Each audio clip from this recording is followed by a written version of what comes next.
Então, nós tínhamos visto o seguinte teorema na vez passada. Pega uma função meromórfica em C.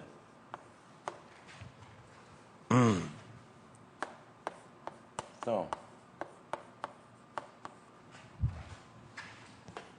per F, o conjunto de períodos de F,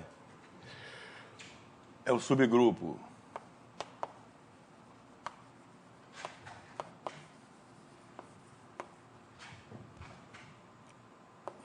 de C mais fechado, né? Bom, em particular,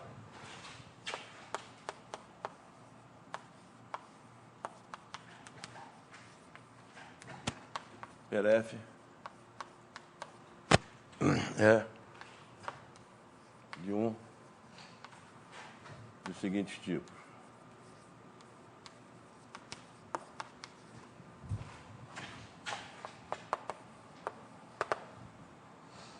Então,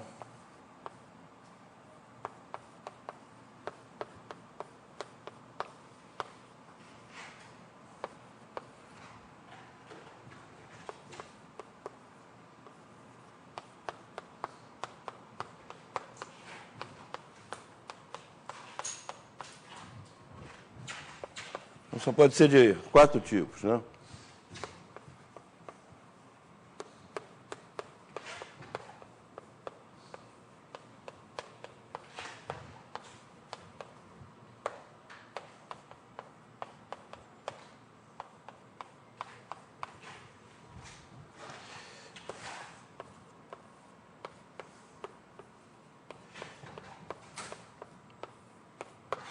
Ok? Então, o último caso é quando a função é constante. Então, nós tínhamos visto isso na última aula.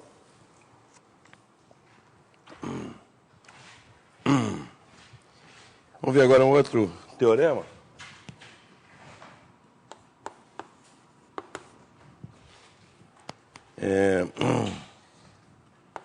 Quer dizer, eu sempre vou considerar uma F como antes, né? F.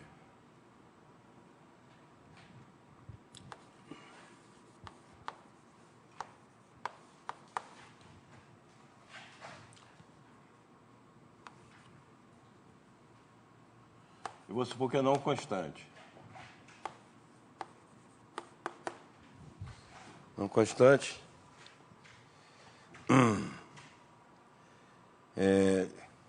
Então, suponha, vamos denotar como F infinito. F infinito, assim, é o conjunto de polos de F, né? Conjunto de polos. Então, vamos supor que eu tenho um Z0, um polo de F, portanto, vou supor que o conjunto de polos é não vazio.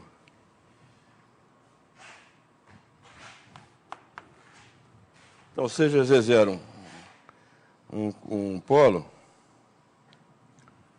então, a parte principal I.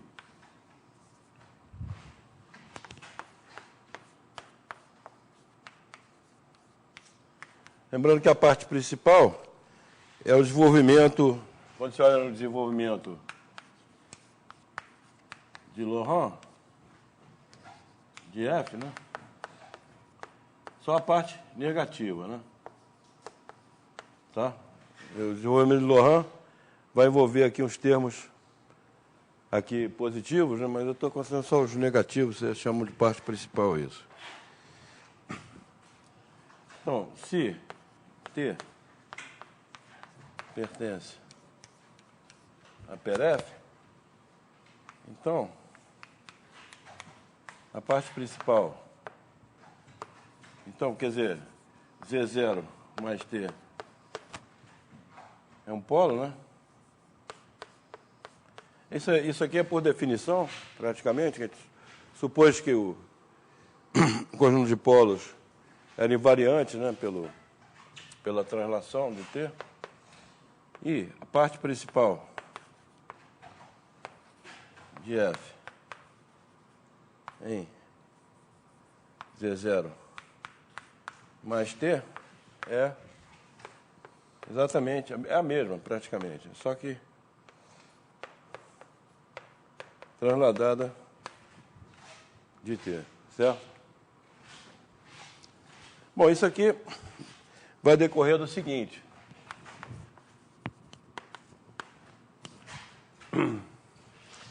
Que a parte principal, ela é, pelas fórmulas lá do Laurent, o A menos J, isso aqui é 1 sobre 2 πi integral. Então, eu tenho aqui o meu ponto Z0. Então, eu estou supondo que a função ela é não constante, né? Então, quer dizer que os polos são isolados, né? Tá certo? Ok? Então, quer dizer, os valores infinitos são isolados. Então, você tem um gama aqui, um círculo, tal que o disco contém só o ponto Z0 como polo. Então,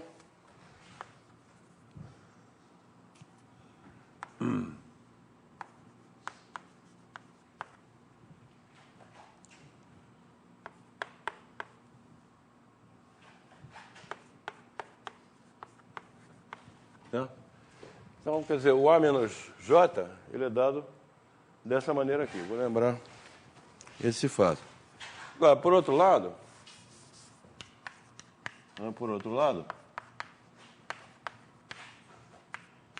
se T é um período,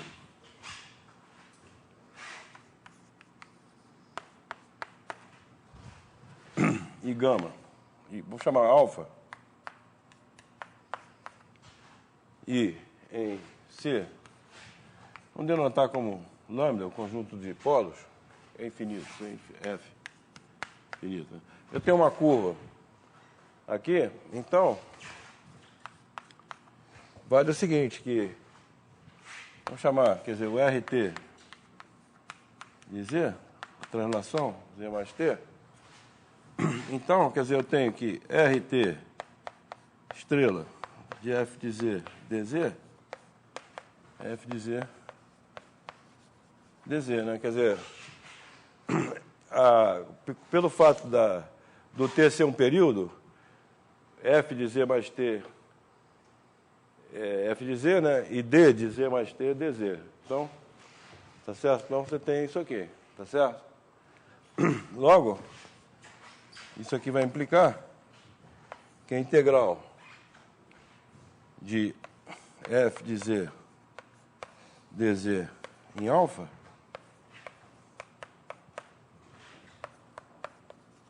é mudança de variáveis, você tem isso aqui, tá certo? Quer dizer, a integral em alfa mais t é RT de alfa, né? Em RT de alfa é igual integral em alfa de RT estrela. Então, mudança de variáveis tem isso aqui, tá certo? Ok. Tá?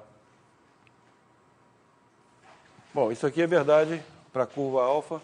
Agora, para o A menos J, você vê que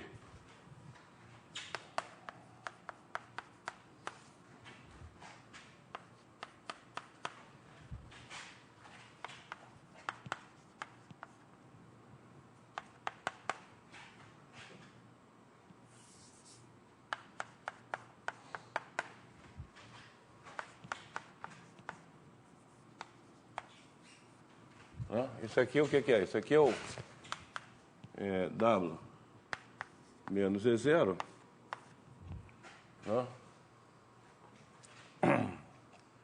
Composto com o RT, certo? Ok? Então, Portanto, isso aqui, 1 sobre 2 πi, integral gama mais t, né? De RT estrela de W menos E0. Tá? Não? Ok? Aí, isso aqui, portanto, pelo teorema de mudanças de variáveis, está confuso aqui, mas como é que é? Isso aqui vai ser exatamente...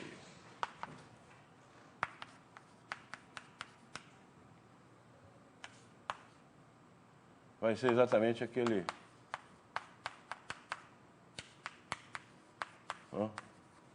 Vai ser o A menos J. Certo? Ok? Quer dizer que os coeficientes da parte principal são os mesmos. Tá certo? Ok?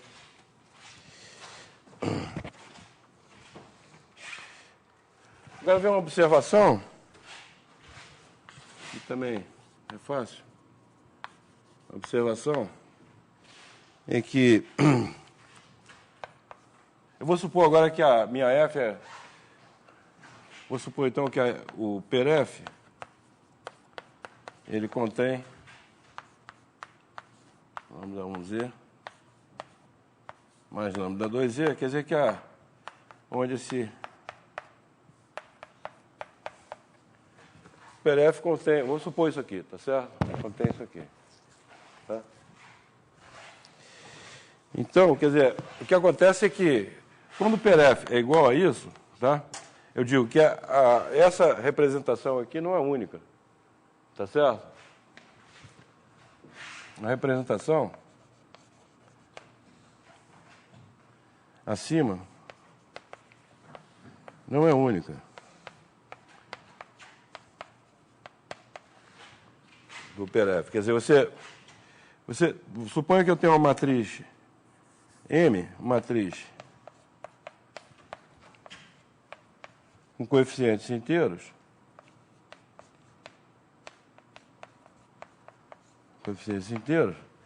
e tal que AD menos BC igual a 1. Quer dizer, isso aqui, mais ou menos 1, vou botar mais ou menos 1. Então, isso aqui é o determinante da matriz. Quer dizer, essa condição implica que a inversa da M também tem coeficientes inteiros, tá certo?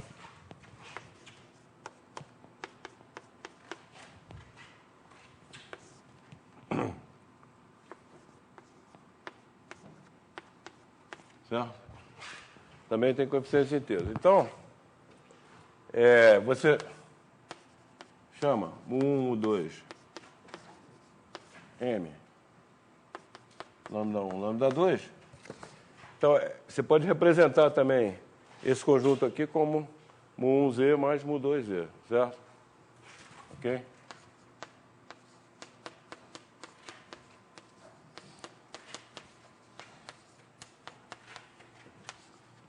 Você muda de base, né? Essencialmente. Muda de base inteira. Base inteira. Certo? Ok? Bom. Então, vou lembrar aqui que eu defini paralelogramo fundamental.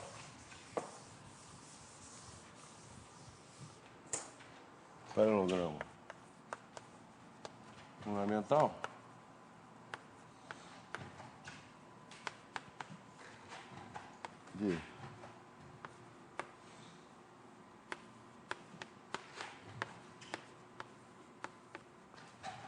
É mais isso aqui, ômega, tá? Então, isso aqui é o conjunto de combinações lineares com coeficientes inteiros de lambda 1 e lambda 2, tá? Bom, então, eu fixo um Z0 pertencente a C, vamos chamar aqui Z0 lambda 1, lambda 2, é um paralelogramo Z0 mais S, lambda 1, mais T, lambda 2.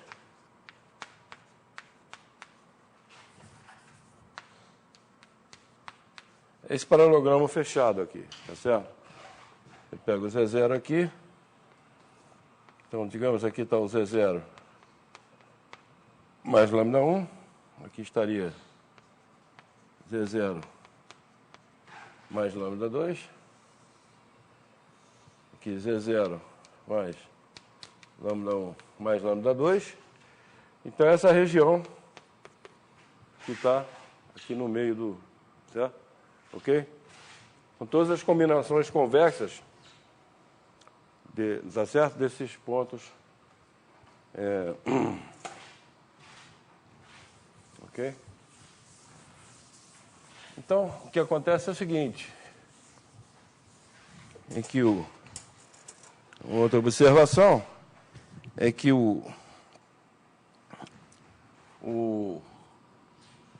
se eu fixo o paralelogramo que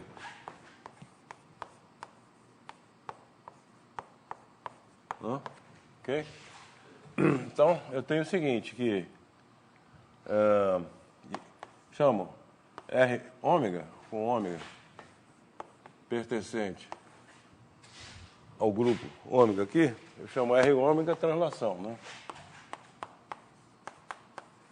Certo? Então, a observação é que se eu pego a união de todos os R ômega, quando o ômega percorre todo o grupo, isso aqui é o C todo. Tá certo? Ok? Essa é a primeira observação. Tá? Ok?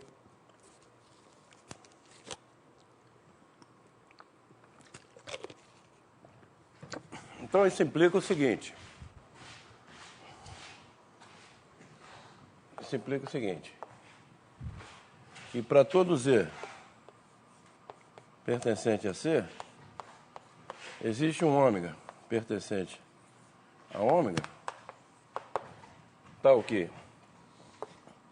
Existe um ômega pertencente a ômega e um Z1 pertencente ao quê? A esse Q aqui, tá o quê?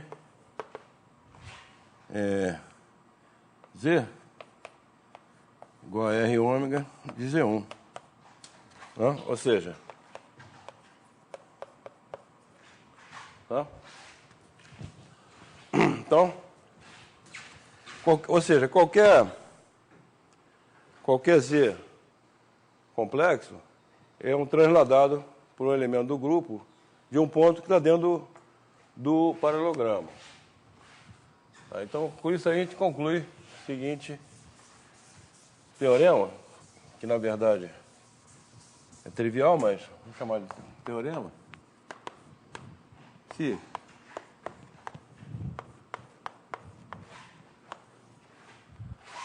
eu tenho uma função f, tal que o per f contém aquele ômega lá, e f é holomorfa, é inteira, né? Holomorfa. Que não é meromorfa, digamos, é holomorfa. Então, essa f é constante. Certo? Essa f é constante. Isso por quê? Demonstração bem simples, porque se eu fixo o paralelogramo, né, que paralelogramo fundamental, tá certo? Então,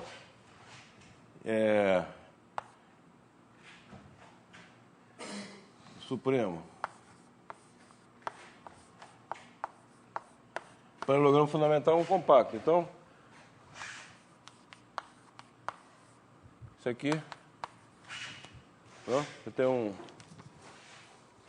a função é limitada no paralelogramo. Então, isso implica que a f é limitada em C. Aí o Liouville, né? Teorema de Liouville, Então, a F é constante. Quer dizer, em particular, por isso que a gente tem que supor que a F para considerar funções duplamente periódicas, nós temos que supor que ela é meromorfa. Bom, então, uma interpretação para uma tal função é a seguinte. Você tem uma função agora meromorfa não constante de C. Eu posso fazer, usando que ela só tem polos, tá certo? Ela pode ser estendida como função de C em C barra, concordam? Ok? Então, a meromorfa, então, ela tem a função de C em C barra. Ok? Tá? O valor nos polos é infinito. Aí tem o seguinte, o corolário desse teorema é que se per F, bom, se F é duplamente periódica quer dizer que tem dois períodos independentes, né? Se F é duplamente periódica e não constante, então, a imagem da F é o C barra todo. Tá? Então, por que isso? Porque, quer dizer, primeiro, se ela não tiver polos, ela é constante. Então, ela tem polo, tá certo? Logo, o infinito pertence à imagem. Certo? Esse é o primeiro ponto. Segundo ponto é se você pega um W0, agora um ponto de C qualquer, tá certo? Então você olha para a função 1 sobre F de Z menos W0. Olha para essa função aqui. Essa é uma função também meromorfa e duplamente periódica. Então, logo ela tem polo. O polo dela é o zero do denominador. Então, esse é um ponto onde o F vale W0. Certo? Então, quer dizer, uma função duplamente periódica é sobrejetora. Não constante, né? Vamos ver agora, estudar os resíduos. Então, você tem a função F, vamos estudar os resíduos nos polos.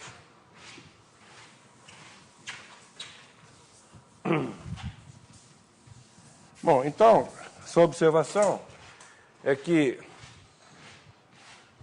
se eu pego um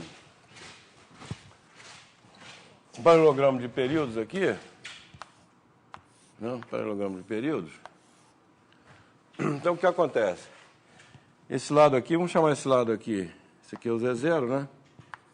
Z0 mais lambda 1, Z0 mais lambda 2, Z0 mais lambda 1, mais lambda 2. Se eu chamo esse lado aqui de gama 1, esse lado aqui é gama 1 mais lambda 2, né? Certo? E esse lado aqui é gama 2. Esse aqui, digamos que é gama 2, esse aqui é gama 2 mais lambda 1, certo? Ok? Então, os valores da função desse lado aqui são iguais aos valores desse lado são iguais a esse, tá? Agora, se eu imagino o espaço topológico que eu obtenho identificando esse lado com esse e esse lado com esse, tá certo? Eu tenho um toro, tá? Aqui eu tenho um toro, né? Tá? Tem um toro, ok? Quer dizer, eu fecho aqui, tem um cilindro, né? Ok? Aí eu identifico aqui, tem um toro, tá? Como se fosse um toro de revolução. Então, isso aqui pode ser imaginado, quer dizer, a função duplamente periódica, eu quocientando o C por esse grupo, tá certo? Eu obtenho, com o espaço quociente, o toro, tá? Ok? E essa função, sendo duplamente periódica, ela pode ser pensada como uma função do toro em C barra, entendeu? Tá certo? do toro em C barra. Essa é a maneira que se trabalha em superfície de rima. Quando você estuda superfície de rima, a maneira que trabalha é essa, que a função duplamente periódica é imaginada como uma função, passando ao quociente como uma função do toro na esfera de rima. Ok. Bom, quando você olha uma forma diferencial, f de z, dz, onde f também é duplamente periódica, tá certo? Então, para todo período, você tem aqui o R, aquela continha que eu fiz anteriormente, ela é invariante. Ela é invariante pelo grupo todo, certo? Ok? Então, isso implica que essa forma diferencial pode ser pensada também como uma forma no toro, ok? Uma forma no toro, ok? Bom, então, aí tem o teorema dos resíduos no toro, que está enunciado aí, mas eu não digo que é o toro no livro, mas tá certo? Mas estou dizendo para vocês. Então, o teorema dos resíduos diz o seguinte, que a soma dos resíduos num paralelogramo da forma, num paralelogramo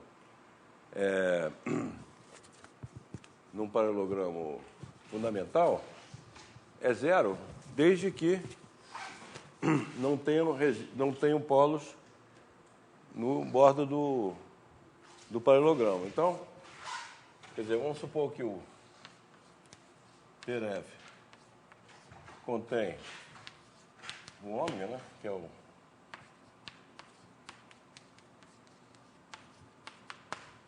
tá?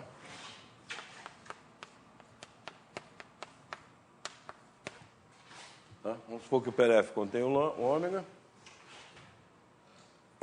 e seja Q Z0 lambda 1, lambda 2, tal que F não tem polos no bordo de Q, certo? Então, integral de F de Z dz no bordo de Q é igual a zero, certo? E isso aqui é a soma dos resíduos 2πi, soma dos resíduos de F de Z dz em W, onde W pertence ao interior de Q, certo? Ok? Bom, como ela não tem polos no bordo, por hipótese, então, isso aqui é a soma dos resíduos no paralelogramo fundamental. A soma dos resíduos no paralelogramo fundamental é igual a zero, certo? Okay? Isso aqui, essa parte aqui, quer dizer, essa parte aqui, que isso aqui é igual a isso, é o teorema dos resíduos, tá certo? Teorema dos resíduos, e que é igual a zero é o que a gente vai provar agora, certo? Ok? Então,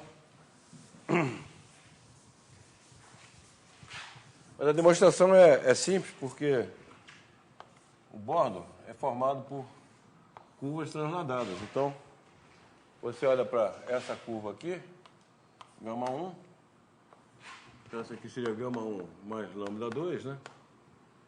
Isso aqui é gama 2 mais lambda 1, certo? Então, a integral, eu vou omitir essa parte de dentro aqui, eu vou só olhar isso aqui, né? Certo? Só para simplificar aqui. Integral no bordo de Q vai ser a integral em gama 1, né? Mais a integral gama 2 mais lambda 1, certo? Agora, aqui a curva vai ser percorrida ao contrário, certo? Menos integral gama 1 mais lambda 2, né? Mais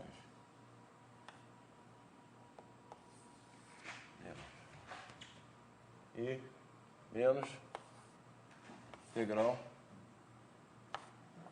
gama 2. Ok? Tá? Então, utilizando a invariância pela translação, essa integral aqui é igual a essa aqui, né? Certo? Então, aqui dá zero. E essa aqui é igual a essa. Então, subtraindo dá zero. Então, isso aqui dá zero. Ok? Então, quer dizer, como consequência, a soma dos resíduos, então, num paralelogramo fundamental, cujo bordo não contém polos, então é zero. Ok? Então, eu vou definir agora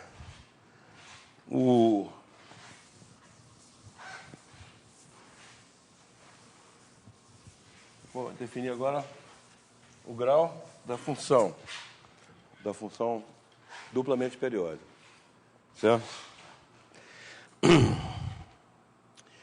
Então, eu vou considerar uma F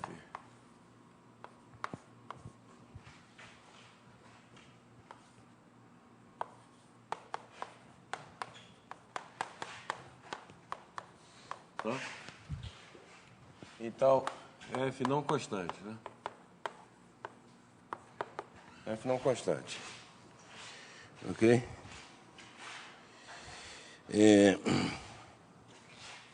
Vamos supor que eu tenho um paralelogramo fundamental.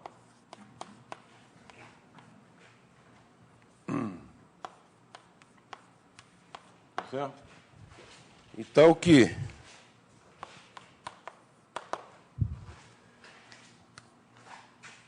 gente olha para isso aqui, F do bordo de Q. Então, F do bordo de Q, isso aqui é uma curva, né? Porque, está certo? A F é analítica, isso aqui é uma curva em C. Na verdade, em C barra, mas eu vou supor que... Bom, é uma curva em C barra, tá certo? Ok? Então, eu vou supor que como é uma curva, é um conjunto fechado com o interior vazio. Então, eu vou supor que tem um ponto aqui que não pertence a essa curva, tá certo? Ele é um ponto em C barra menos essa curva aqui, tá certo? Ok? Então, eu vou definir N de W0 que F, tá certo? Isso aqui vai ser o seguinte. Isso aqui, se W0 é igual a infinito, eu vou definir isso aqui como sendo a ordem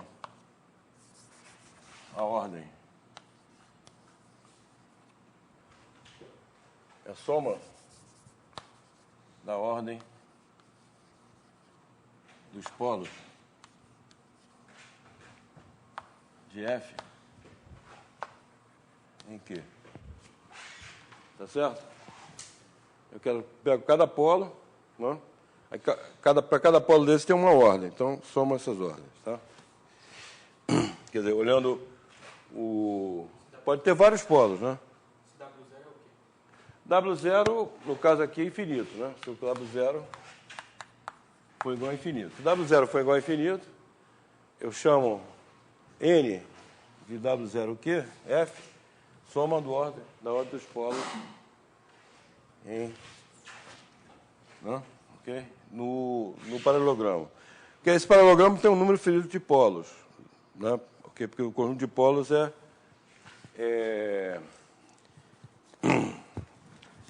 discreto. Então, é compacto e tem um número finito. Certo? Então, soma... E Se o W0 for finito, for não diferente de finito, isso aqui vai ser o número de soluções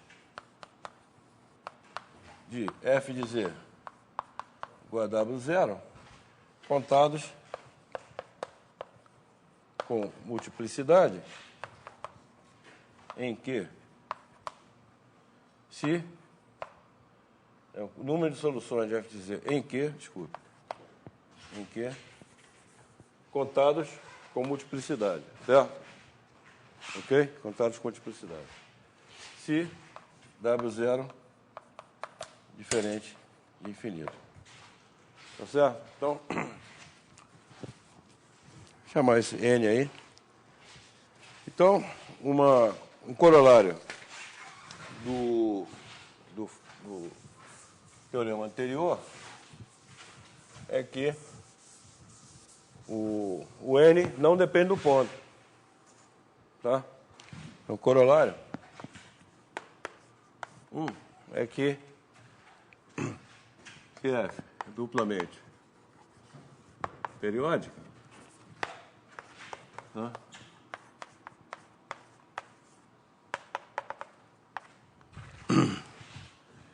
Que o paralelogramo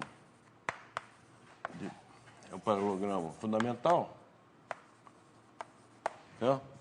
Paralelogramo fundamental, supondo que A e B não pertencem a F do bordo de Q, então,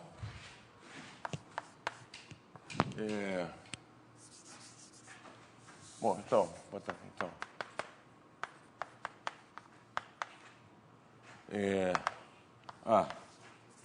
se A e B não pertencem a F bordo de Q, então, N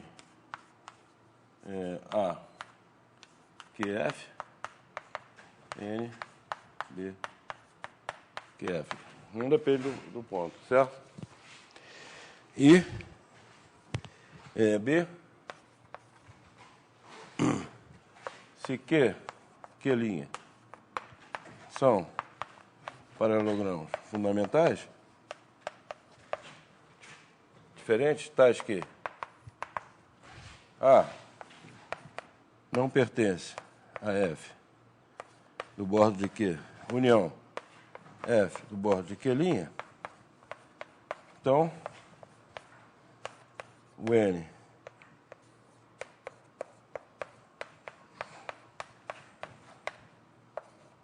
tá? Ok? O N é o mesmo para os dois paralelogramas, desde que não esteja no bordo. Tá certo? O problema do bordo é que do bordo você vai obter um a mais, porque se ele pertence ao bordo, ele pertence ao outro bordo, tá certo? Transladado. Então, tá certo? Você tem que contar só num bordo. Ok? Você tem aqui o paralelogramo de períodos e aqui a imagem dele, né? Certo? Então, quer dizer, essa curva aqui vai dar numa curva fechada, certo? Ok? Essa aqui vai dar uma outra curva fechada. Tá? Ok? São curvas fechadas. Tá? A imagem disso aqui é uma curva fechada. A imagem desse aqui também é uma curva fechada. Tá? Porque a imagem desse ponto aqui é igual à imagem desse ponto. Então, é tudo curva fechada aqui, tá certo? Ok? Então, quer dizer, aqui você está em C barra, né? Então, você tem curvas fechadas aqui em C barra, que são as imagens dessas curvas aqui, certo? Ok? Então, o problema justamente é que se você pega um ponto nessa imagem aqui, digamos que essa curva está aqui, pega um ponto nessa imagem, tá? Você tem um ponto transladado aqui, também vai ter a mesma imagem, tá certo? Ok? Então, por isso você tem que considerar só os pontos que estão no interior, para não contar a mais, tá certo? Ok? Para não contar a mais. Então, isso é simplesmente, esse corolário, é você, por exemplo, no caso em demonstração, Vamos supor que A e B são finitos. A e B são finitos, ambos finitos. Então, você olha para essa função aqui, que é duplamente periódica, né? Tá certo? Você olha para essa função aqui, tá certo? Aí você olha para essa aqui, G' sobre G. Então, quer dizer, as soluções de f de z igual a são os zeros da G de z. E as soluções de f de z igual a B são os polos da G de z, tá certo? Aqui, evidentemente, eu estou supondo que o A é diferente de B para não simplificar aqui, tá certo? Ok? Quando você olha para esse G' sobre G, então, se você tem um zero, né? Você tem um zero, Z0 é uma solução de f de Z0 igual a A. Então, como não é um polo, então você tem uma certa multiplicidade aqui, que é dado pela... É o primeiro termo não nulo da série de Taylor aqui, tá certo? Ok? Primeiro termo não nulo da série de Taylor, tá? Então, isso aqui você pode escrever como Z menos Z0 elevado a K vezes uma função holomorfa numa vizinhança do Z0 que não se anula em Z0. Tá certo? Então, quando você olha esse G' sobre G, tá certo? Bom, e esse aqui não se anula em Z0 também. Esse G' sobre Z, então, vai ser K Z menos Z0 mais U' sobre U menos F' sobre F de Z menos B. Certo?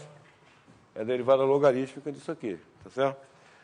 Então, esse aqui é polo de ordem 1, porque esse aqui não se anula e esse aqui não se anula também, numa vizinhança do Z0. Então, esse é polo de ordem 1 e o resíduo é K, que é exatamente a multiplicidade. Tá certo?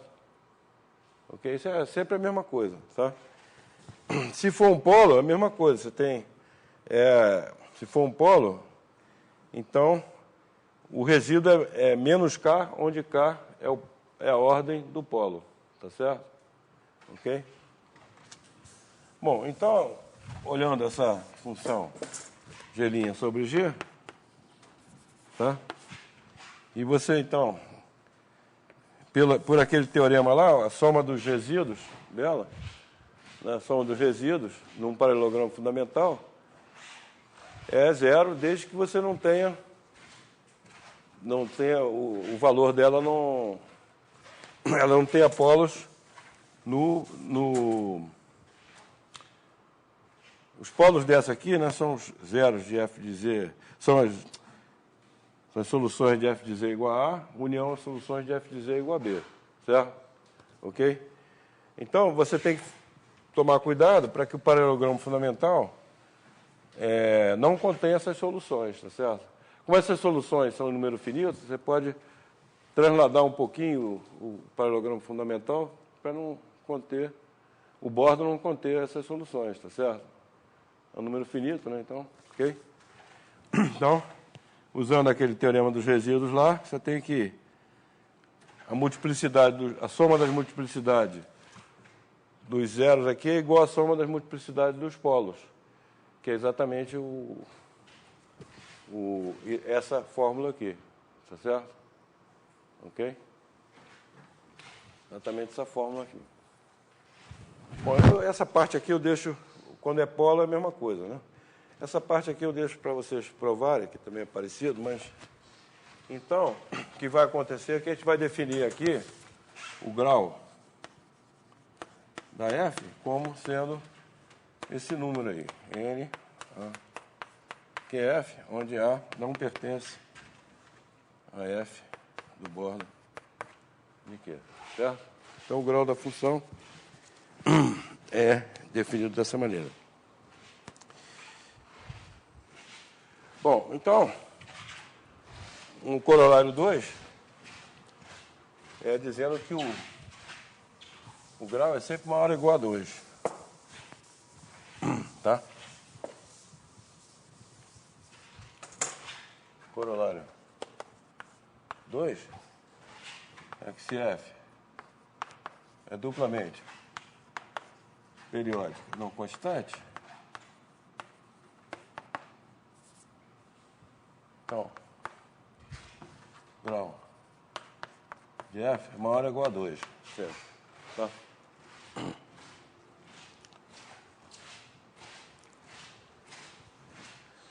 Se o grau de F fosse igual a 1, observação, se você tivesse uma F cujo grau fosse 1, você obteria um diffeomorfismo entre o toro e a esfera, entendeu?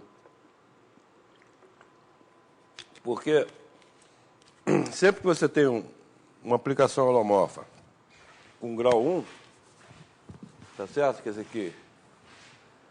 Então, ela é um diffeomorfismo. Lembra daquele teorema da prova, aquele exercício da prova? Quando você tem a aplicação que é injetora, holomorfa injetora, então, ela necessariamente é um diffeomorfismo, tá certo? Isso aí é verdade em qualquer superfície de rima. Então, isso aí vocês vão ver no curso de superfície de rima de maneira mais geral, mas aqui seria uma motivação para isso aqui, porque o grau tem que ser maior ou igual a 2, tá certo? Ok? Mas, vamos dizer assim, a prova formal, vamos dizer assim, formal, utilizando a teoria que nós vimos, seria assim, a gente olha para F não constante, né? Não constante, duplamente periódico.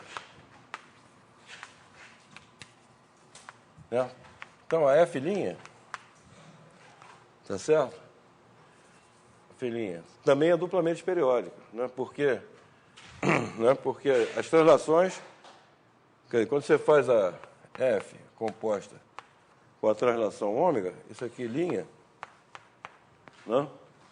É F' composta com RW vezes RW'. Né? Agora, RW' é identidade, então é 1. Tá certo? Ok? Isso é translação. Então, F' composto com RW é F composto com RW', mas F composto com RW é F. Então, tá certo? Então, você tem que... A F' também é duplamente periódica. Né? É duplamente periódica. Né? Mas aí a gente sabe que a F' de C é igual a C barra, porque a F' não é constante. Tá certo? A F' não pode ser constante. Se ela for constante, ela é 0, tá certo? Mas aí a F seria constante. Ok? Porque se ela não pode ser constante diferente de 0. Se ela é constante diferente de 0, a função é uma função linear, tá certo?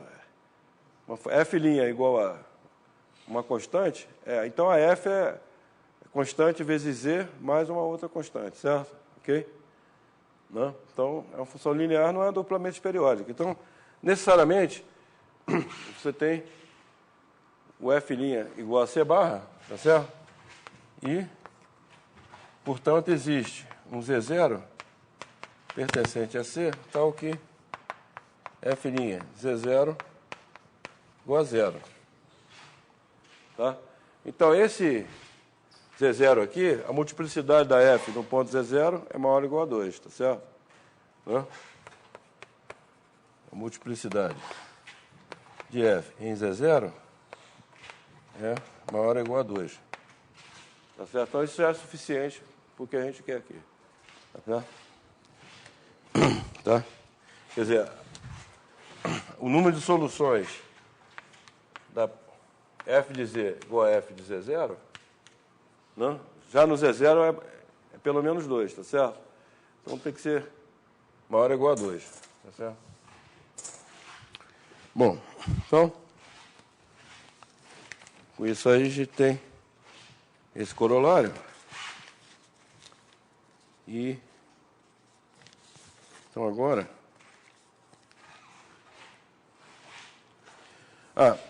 só mais um teorema e depois a gente vai dar o exemplo de Weiss, né? A função de Weiss que é o exemplo fundamental aqui de função duplamente periódica. Então, vamos provar um teorema.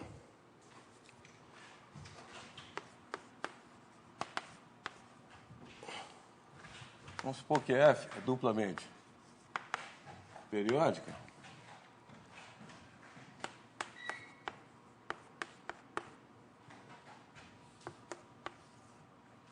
Né? Com aquele ômega lá, paralelogramo fundamental. Vamos supor que eu tenha um paralelogramo fundamental. Né? Fundamental. E AB pertencente a C barra, tal que AB não pertence a F do Borg. Tá? Então, sejam F menos 1 de A, interseção Q,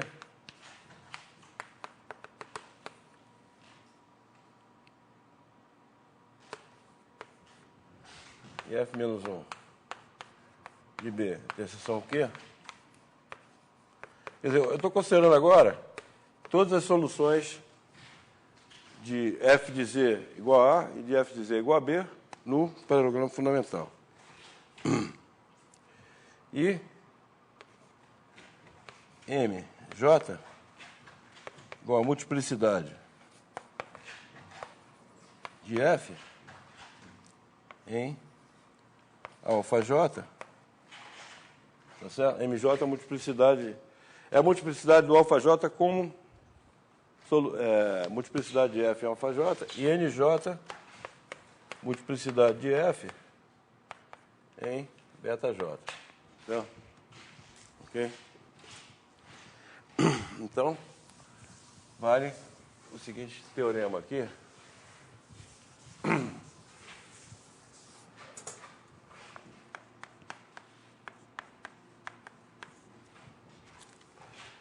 Então, eu tenho aqui a soma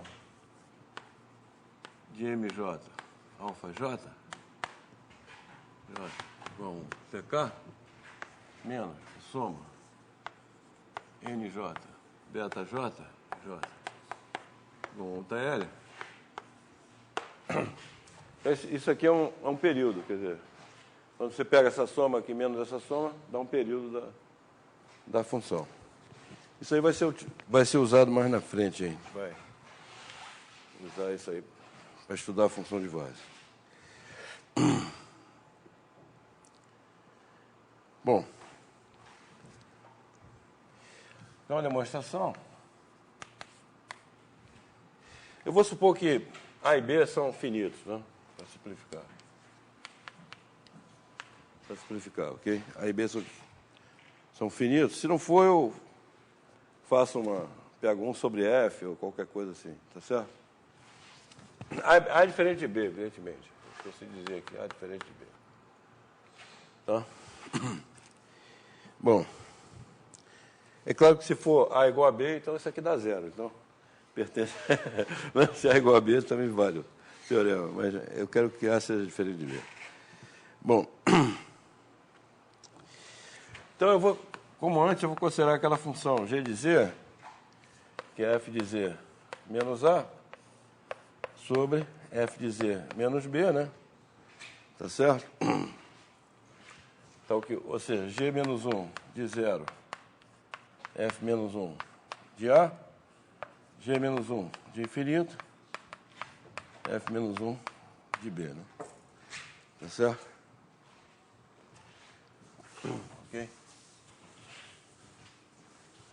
Então, eu posso supor que na verdade, isso aí é só para dizer que eu posso supor que o A é igual a 0 e o B é igual a infinito. Tá? Okay? Então, vamos chamar de a seguinte integral, 1 sobre 2 πi integral no bordo do paralelogramo fundamental de Z, G' de Z sobre G de Z, dz. Então, essa função que aparece aqui agora, ela não é mais duplamente periódica. Tá certo? Ela não é mais duplamente periódica. Okay? Porque tem um Z aqui multiplicando. Né? Tá?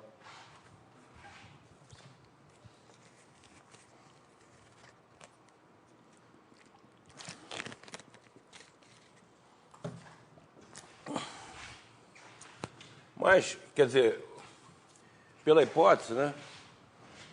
Pela hipótese, aqui o zero e o infinito, a gente já viu que os polos de G', o Z não tem polo, Z é holomorfo, né? Os polos de G' sobre G é a união dos zeros com a união dos polos, tá certo? É os zeros unidos com os polos. É esse conjunto unido com esse aqui. Certo? Então,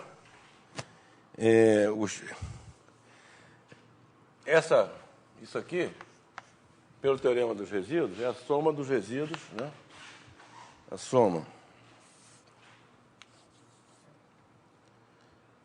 J igual a 1 TK, resíduos de Z, F de Z, F' de Z, G' de Z, sobre G de Z, dz, em alfa J, né? Ok? Mais soma J igual a 1 TL, resíduos de Z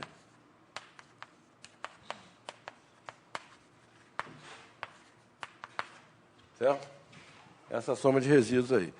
Agora, a gente já viu que, quer dizer, o G' sobre G, de Z, numa vizinhança do ponto alfa J, ela é MJ, Z menos EJ, né? Isso aqui numa vizinhança de alfa J. A vizinhança de alfa J, tá? Ela é MJ sobre Z menos GJ, onde MJ é o multiplicidade, né? Tá certo? Mais uma função holomorfa, né? Z menos alfa J. Desculpe. Tem razão. Numa vizinhança de alfa J, o Sérgio Lohan começa com esse termo aqui, né? O resto é holomorfo aqui. Tá? Então, se eu multiplico por Z aqui, tem aqui Z, tá? Então, o resíduo em alfa J, isso aqui, qual é? O resíduo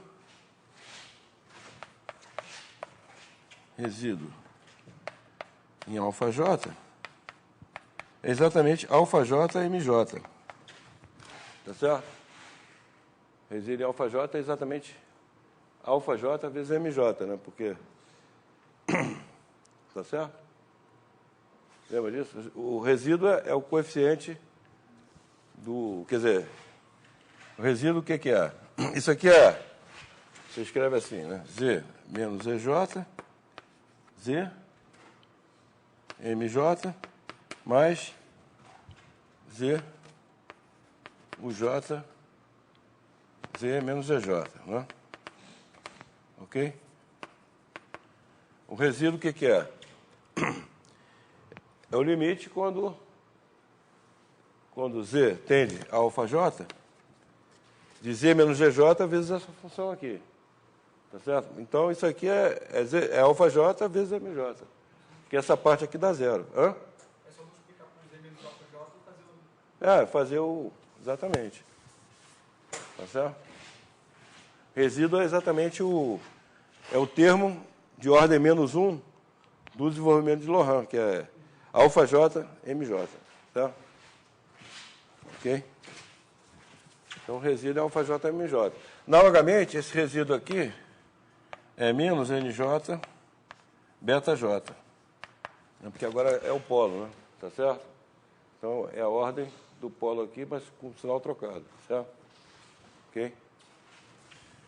Quer dizer que essa integral, então, ela dá o número que a gente quer aqui. Esse número aqui é exatamente 1 sobre 2πi, integral no bordo de quê? Z, G' de Z. Não? É isso aí, tá certo? Bom, então vamos calcular isso aí agora usando um fato de que a G e a G' são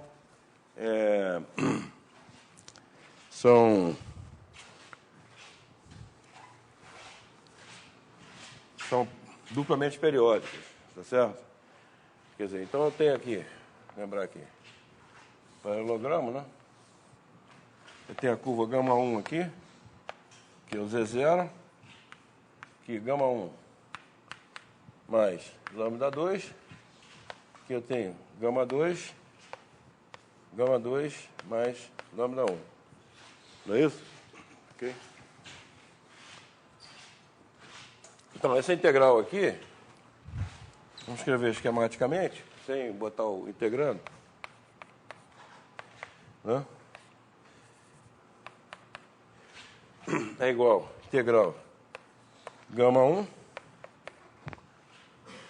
mais integral γ2 mais λ1 menos integral γ1 mais λ2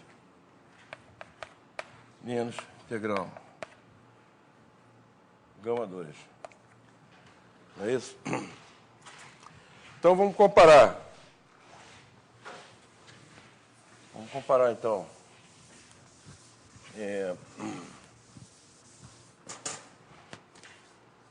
Por exemplo, essa aqui com essa aqui. Tá certo? Então, eu tenho aqui. Isso aqui é integral Z, G'. Não?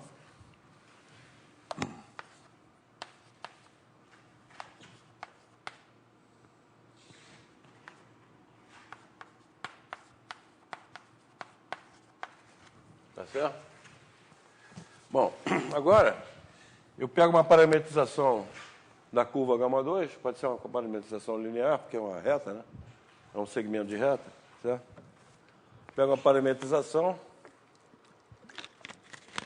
e substituo ali aqui, né? Então, só para ver o que dá. Então, isso aqui dá integral γ2 de t mais λ1, né? G' γ2 de t mais λ1 sobre G.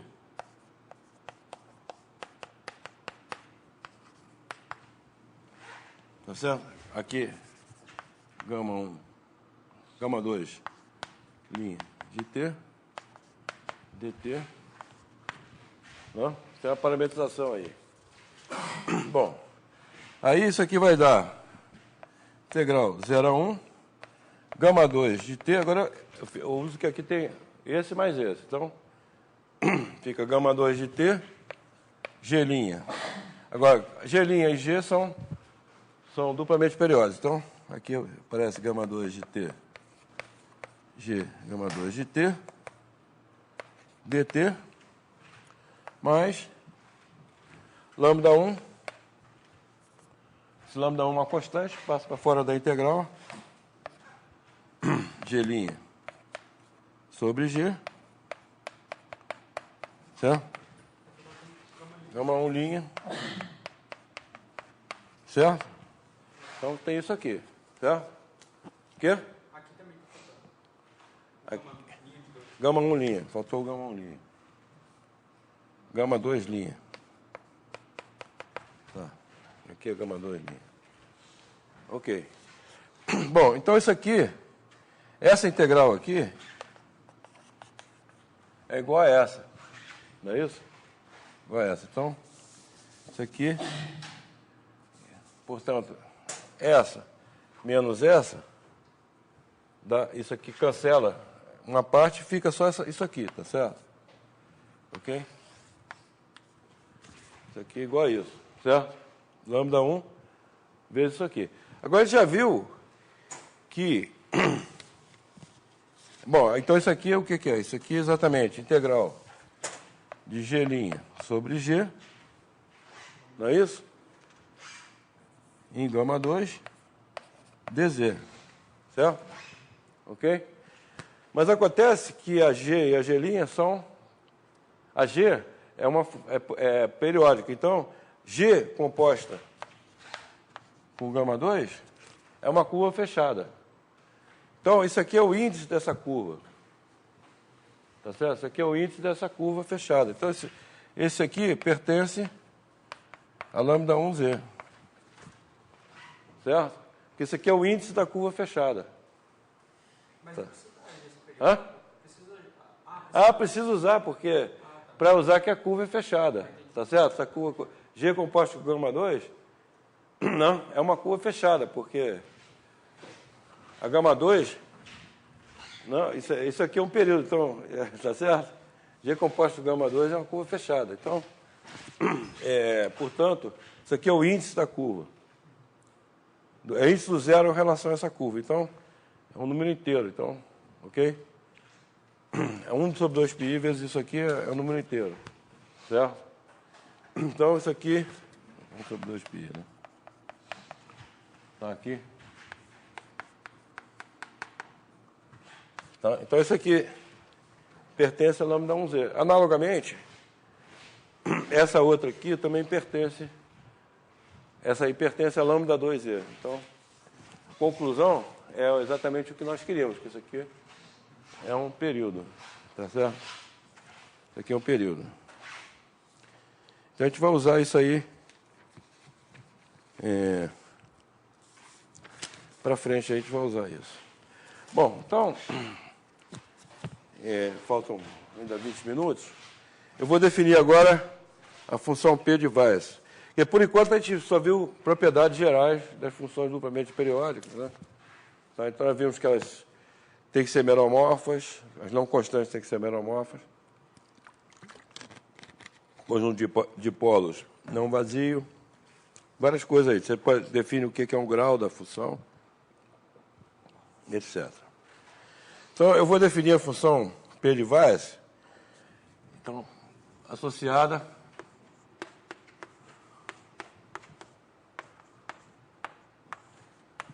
a um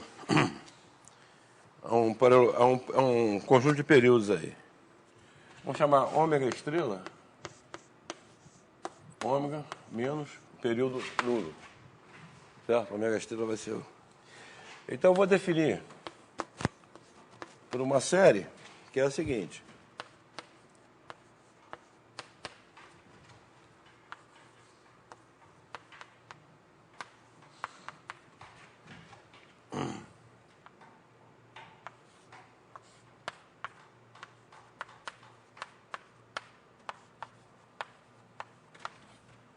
Então, a série é essa aqui. Tá? Mas a gente tem que provar, evidentemente, esse ômega estrela aqui é um conjunto enumerável, tá certo? Tem que provar que essa série converge. Converge absolutamente. Em algum lugar, né? Tá certo? Ok? Então, na verdade... Bom, então o teorema é o seguinte.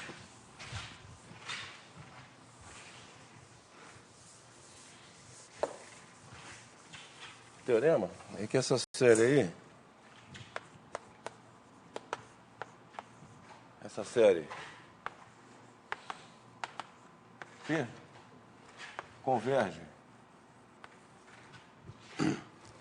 uniformemente nas partes compactas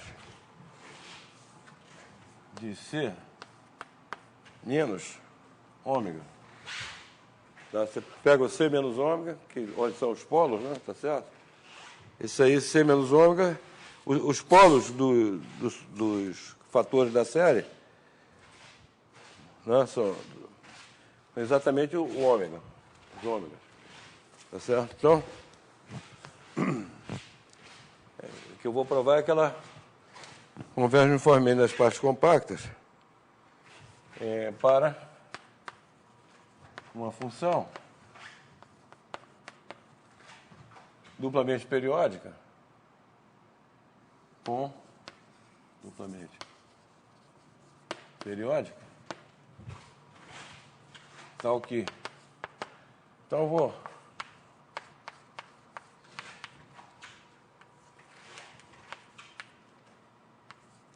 O conjunto de períodos é exatamente o P. E isso aqui vai coincidir também com o conjunto de polos. Tá? Ok? O conjunto de polos é exatamente o conjunto de períodos é igual a P. E a parte principal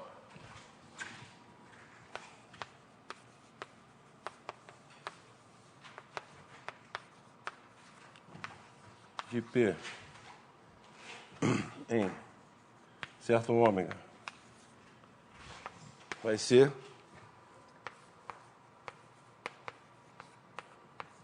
a parte principal é isso aqui, certo? Ok? Bom, então essa demonstração ela é um pouco elaborada, porque, bom, primeiro a gente tem que provar que ela converge, de alguma maneira ela converge, né? Tá certo? Ok? Nas partes compactas. Ok?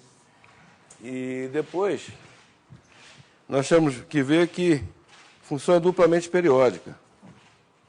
Tá certo? Que não é evidente, da fórmula, não é evidente que ela é duplamente periódica. Tá certo? Ok? Bom, então, vamos demonstrar o teorema? Vou começar a demonstrar. Talvez eu termine na próxima vez. Vamos chamar F0Z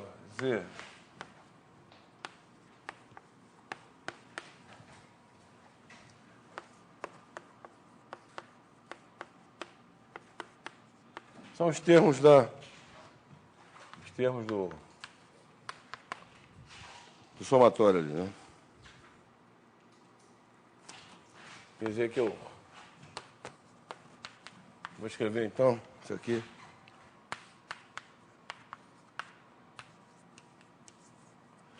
P de Z pode ser escrito, a série P de Z pode ser escrita dessa maneira aqui. Então eu vou definir aqui, dado o N natural, tá certo? Eu vou chamar de KN, vai ser definido da seguinte maneira: S lambda 1 mais T lambda 2, então acho que S0 menor ou igual que ST menor ou igual que N. Módulo de S. Módulo de S e módulo de T, certo? Porque o S e o T estão variando de menos N a N. Tá certo? Então, isso aqui, na verdade, é uma coisa que é semelhante a um paralelogramo de períodos. Tá certo? O zero está aqui no meio, né? Tá certo? Isso aqui, N lambda 1, menos N lambda 1, aqui. Aqui, N lambda 2, menos N lambda 2. Aqui está o N lambda 1 mais lambda 2, menos N lambda 1, etc. Tá? Ok? Tá? É uma coisa semelhante a um paralelogramo de períodos. Então, esse KN é isso aí.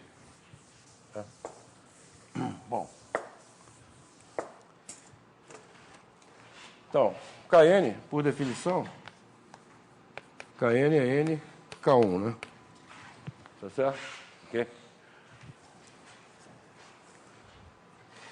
Outra coisa é que Kn, interseção ômega, contém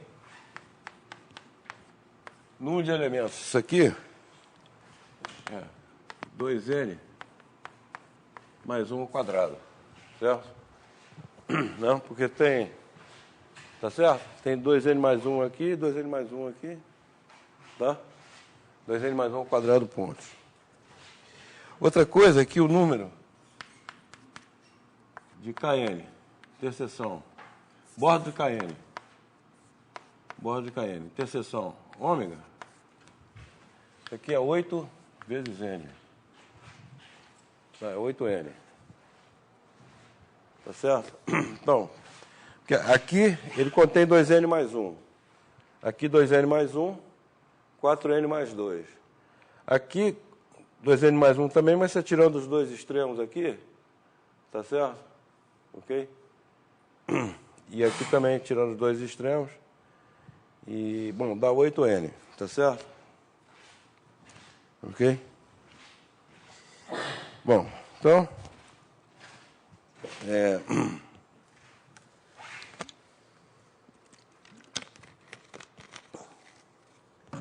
Ok, então, com essas observações aí, vamos dar agora... A ideia vai ser a seguinte, eu vou provar hoje, só que a série converge uniformemente nas partes compactas, tá? Vamos provar inicialmente. Então, eu vou fazer o seguinte, eu vou provar que ela converge uniformemente em Kn, partes compactas de Kn, em Kn, tá certo? Kn menos o conjunto de polos contidos em Kn, tá certo? Então, eu vou definir... eu vou fazer o seguinte aqui, ó. Eu tenho aqui o Kn, não? E aqui eu tenho o dobro dele, o K2N, não? Tá certo? E então eu vou estimar a soma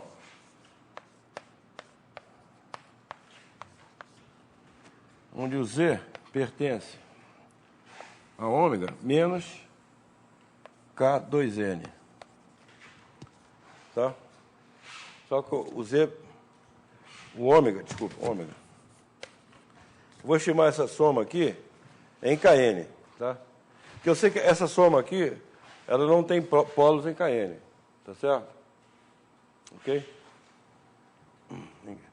Ela não tem polos em Kn. Então eu vou estimar essa soma, tá certo? Quer dizer, e vou provar que essa soma,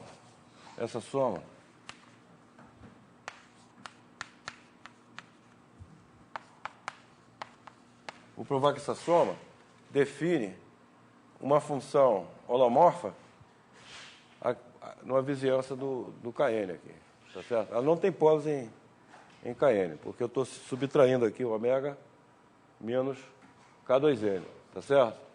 Ok? Então eu vou provar que isso aqui define uma função holomorfa em vizinhança, vamos botar assim, interior, em vizinhança de Kn. Ela converge uniformemente. Vou provar que essa soma aí converge uniformemente em Kn. Tá? Ok. Bom, aí é só ver que a série total, então ela vai se escrever como 1 sobre Z2, soma em ômega pertencente a ômega interseção Kn, K2N, né? Não? F. Ômega de Z mais aquela coisa lá, né?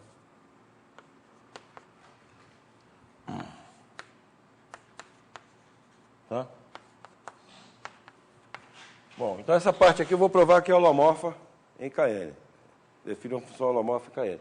E essa parte aqui é uma função racional, tá certo? Porque é uma soma de funções racionais. Número finito de funções. Né? Isso aqui é uma função racional.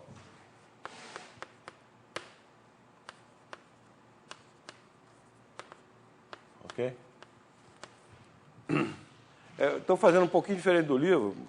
Quer dizer, no livro, essencialmente, o que eu provo é isso também. Só que estou usando outra...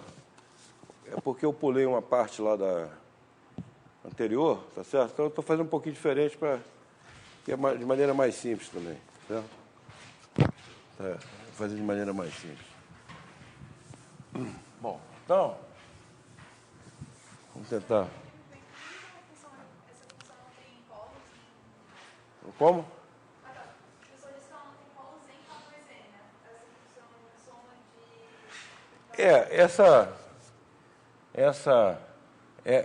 A função f ômega, dizer, né, ela é 1 sobre z menos ômega ao quadrado, menos 1 sobre ômega ao quadrado. Então, essa função aqui, o único polo dela é o ômega. Concorda? Então, se eu estou pegando aqui, o K2N ele contém o KN. Então, eu estou subtraindo aqui o K2N. Então, essa soma aqui, nenhuma das funções que aparece aqui dentro tem polo no KN, tá certo? Então, o que eu vou fazer é estimar isso aqui,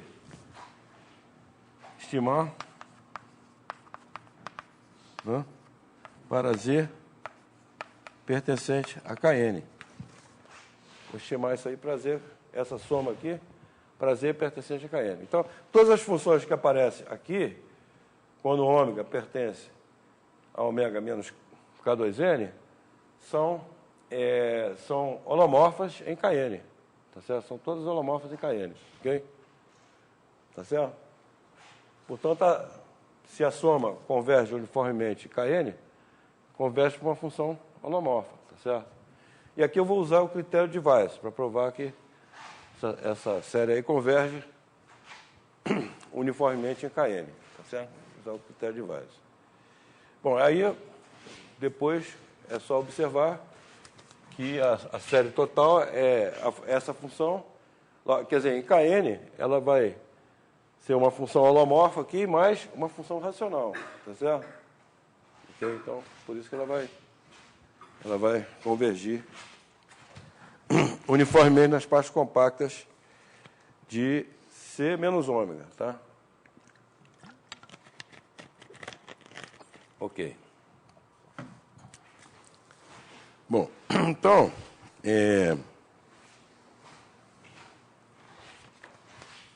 eu vou fazer uma estimativa. Então, vou escrever aqui. F ômega de Z, sem módulo. Bom, então, 1 sobre Z menos ômega ao quadrado, menos 1 sobre ômega ao quadrado. Você vê que fazendo as contas aqui, isso aqui dá numerador da ômega 2 menos Z menos ômega ao quadrado. Aqui dá ômega 2 Z menos ômega ao quadrado, né? Então, isso aqui é uma soma é uma diferença de quadrados. Então, isso aqui dá Z mais vezes 2 ômega da Z vezes 2 ômega menos Z, certo? Ok? Bom, então agora eu vou supor que Z sobre ômega é menor ou igual que 1/2. Tá? Porque eu vou tomar o ômega aqui. Tá certo? O ômega está aqui. Não é isso? Então ele está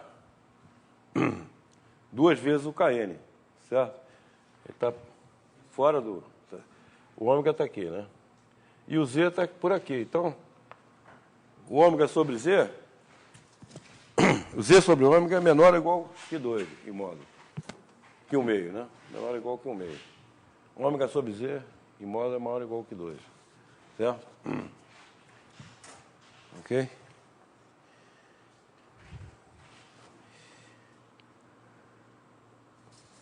Bom.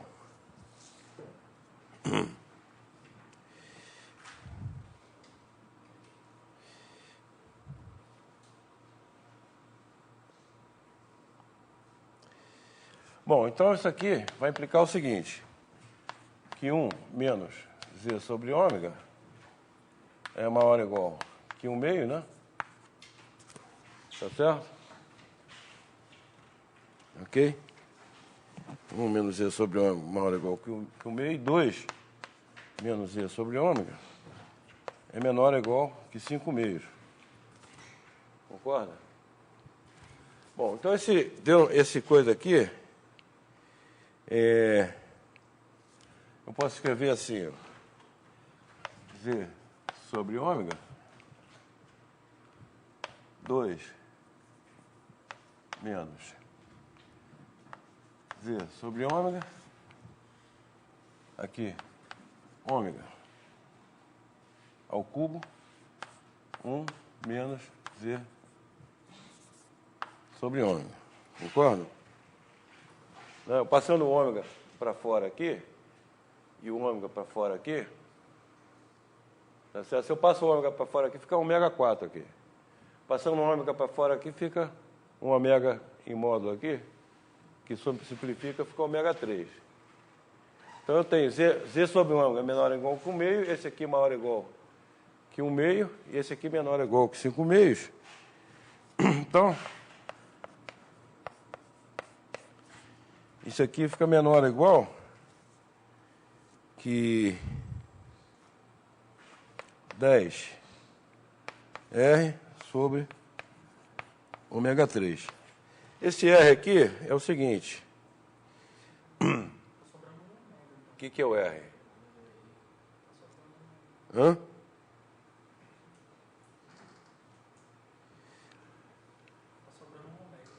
Hã? Não entendi.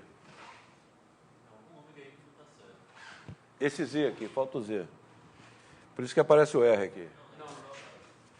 Ah, o Z sobre ômega. Hã? Peraí, só um minutinho. Peraí, aqui fica ômega, né? Ômega a quarta. Aí cancela ficar ômega ao cubo. Só que ali tem um ômega ao cubo e tem um ômega dentro também. Ah, tá, então esse Z aqui. Tá? Não é isso? É Z aqui. Tá errado, estava errado. Então aparece esse R aqui. Esse R é porque esse Z, o Z, ele é menor ou igual que a distância do zero ao lambda 1 mais lambda 2 ou módulo de lambda 1 menos lambda 2, tá certo? Esse R aqui, então, é o máximo entre lambda 1 mais lambda 2, lambda 1 menos lambda 2. Certo? Que é o maior possível do Z quando o Z pertence a Kn. Certo? N, né? N. Bom. Aqui. N. Que é N. Tá? Ok? De qualquer maneira, é uma constante porque a gente está fixando o N. Tá certo? Estamos fixando o N. Então, tá certo? Então, quer dizer, essa soma aqui, se eu provar que a série soma de 1 sobre ômega 3 converge, implica que a série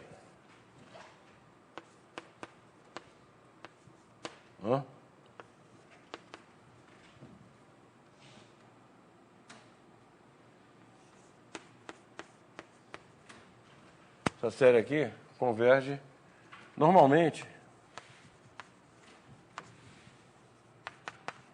em Kn, certo? Para Z pertencente a Kn, ok?